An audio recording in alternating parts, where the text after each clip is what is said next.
வீழ்வேன் என்று நினைத்தாயோ. நண்பர்கள் அனைவருக்கும் வணக்கம். நம்ம அவளோட எதிர்பார்த்துக்கிற ஆர்ஆர்பி குரூப் டி குரிய ரிசல்ட் அனௌன்ஸ் பண்ணியிருக்காங்க. அதாவது ஆல்ரெடி அவங்க சொல்லியிருந்தாங்க 4/3/2019 அஃபிஷியல் ரிசல்ட் அனௌன்ஸ் பண்ணுவோம்னு சொல்லிட்டு. அதே போல் இன்றைக்கி ரிசல்ட் அனௌன்ஸ் பண்ணியிருக்காங்க. உங்களோட பர்சனல் மார்க்கையும் உங்கள் யூசர் ஐடி பாஸ்வேர்டு கொடுத்து நீங்கள் செக் பண்ணிக்கலாம். அதே போல் அஃபிஷியல் கட் ஆஃபும் ரிலீஸ் பண்ணியிருக்காங்க. அதுலேயும் உங்கள் கட் ஆஃப் எவ்வளோ அப்படின்றதையும் நீங்கள் தெரிஞ்சுக்கலாம்.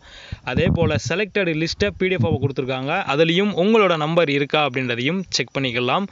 கட் ஆஃப் அப்படின்னு பார்த்தோம் அப்படின்னா இந்த எக்ஸாமுக்கு கட் ஆஃப் கொஞ்சம் கூட தான் வச்சுருக்காங்க அப்படின்னே சொல்லணும். ஏன் அப்படின்னா அஃபிஷியல் கட் ஆஃப் அப்படின்னு எடுத்துக்கிட்டோம்னா யூஆர் கேட்டகரிக்கு 71 சம்திங்கும், ஓபிசி கேட்டகரிக்கு 68 சம்திங்கும், எஸ்சியை பொறுத்தளவுக்கு 61 சம்திங்கும், எஸ்டியை பொறுத்தளவுக்கு 55 சம்திங்கும் கேட்டிருக்காங்க.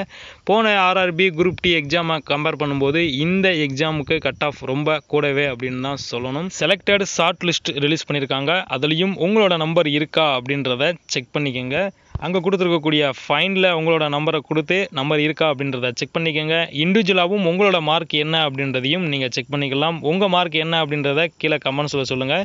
இந்த வீடியோ பயனுள்ளதாக லைக் பண்ணுங்கள், நண்பர்களாம் ஷேர் பண்ணுங்கள். இது போல் வீடியோக்களை தொடர்ந்து பெற நம்ம சேனலை சப்ஸ்கிரைப் பண்ணுங்கள். வாழ்க தமிழ். மனிதரை போலே நான் வீழ்வேன்.